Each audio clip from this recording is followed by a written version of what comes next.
अच्छा, एक ऐसे थ्रिलर के बारे में सोचिए जिसमें इंसेप्शन जैसा दिमाग घुमा देने वाला सस्पेंस हो या फिर डेथ नोट जैसे खतरनाक माइंड गेम्स। लेकिन यहाँ पर करेंसी ना सब में है ना ही मौत।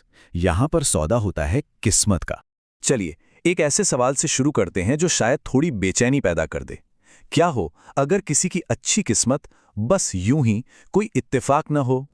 और जरा ये सोचिए कि क्या हो अगर कोई किसी की अच्छी किस्मत उससे चुरा ले, सिर्फ इसलिए ताकि उसका दिन अच्छा गुजर जाए। सुनने में कितना अजीब और डरावना लगता है ना?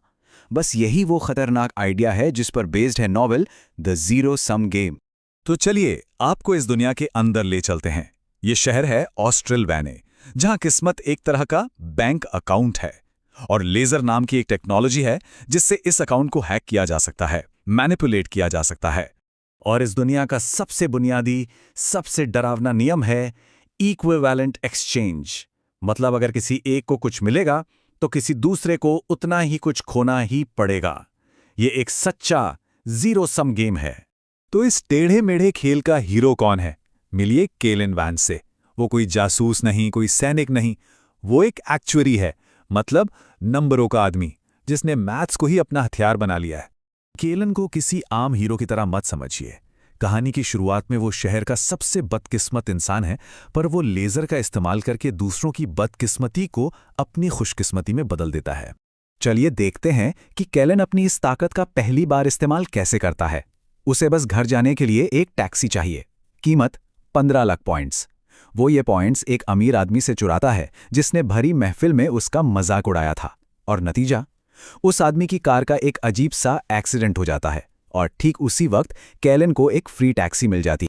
लेकिन हर खेल में एक विलन तो होता ही है, और यहां है शनाया उर्फ लेडी फॉर्चूना। वो एक बेहद खतरनाक कसीनो की मालकिन है जो सिर्फ खेल जीतती नहीं बल्कि एक शिकारी की तरह प्रोबेबिलिटी को यानी संभावना को ही जमा करती है। दोनों के काम करने का तरीका बिल्कुल अलग है। केलन का तरीका एक हथौड़े जैसा है, बड़ा, शोर शराबे वाला और थोड़ा बेढंगा। वहीं शनाया का काम एक सर्जन की छुरी जैसा है, बिल्कुल सटीक, शांत और जानलेवा। शनाया का ये एक कोट ही उसकी सोच को बयां कर देता है। उसकी नज़र में दूसरे लोग इंसान नहीं बल्कि उसकी किस्मत के पोर्टफोलियो में रखे एसेट्स हैं, जिन्हें वो जब चाहे अपनी मर्जी से लिक्विडेट कर सकती है। पर सवाल ये है कि केलन ये सब कर क्यों रहा है? कहानी के दिल में है उसका भाई रेन, जो कोमा में है, और यहीं से असली नैतिक सवाल शुरू होते हैं। रेन को बचाने के लिए किसी चमत्कार से कम कुछ नहीं चाहिए, और उस चमत्कार की कीमत है 850 लाख यूनिट्स। अब ये कोई छोटा मोटा कार एक्सीडेंट नहीं है, ये एक पूरी तबाही के बराबर है।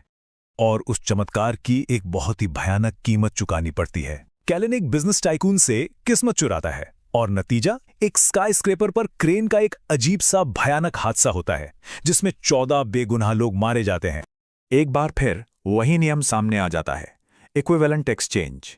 रेन की एक जिंदगी 14 अनजान लोगों की जिंदगियों के बदले। और ये सवाल दिल दहला देता है, क्या कोई अपने किसी चाहने वाले को बचाने के लिए इतना बड़ा, इतना भयानक फैसला ले सकता है? लेकिन कहानी यहीं खत्म नहीं होती।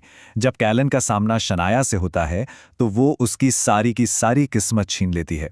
उसका अकाउंट बिल्कुल खाली हो जाता है।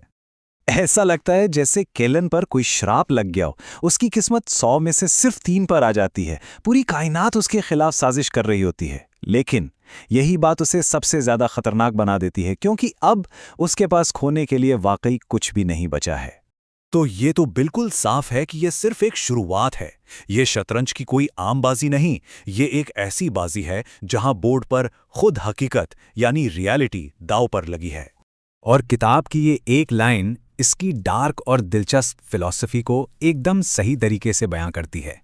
जब किसी के पास इतनी ताकत आ जाए तो क्या सही और गलत के कोई मायने रह जाते हैं? ये जानने के लिए कि इस रोमांचक और जानलेवा खेल में आखिर जीतता कौन है, आपको ये किताब पढ़नी ही होगी। विशाल साहनी की द जीरो सम गेम अब Amazon पर मौजूद है। जाइए और अपनी कॉपी जरूर लीजिए।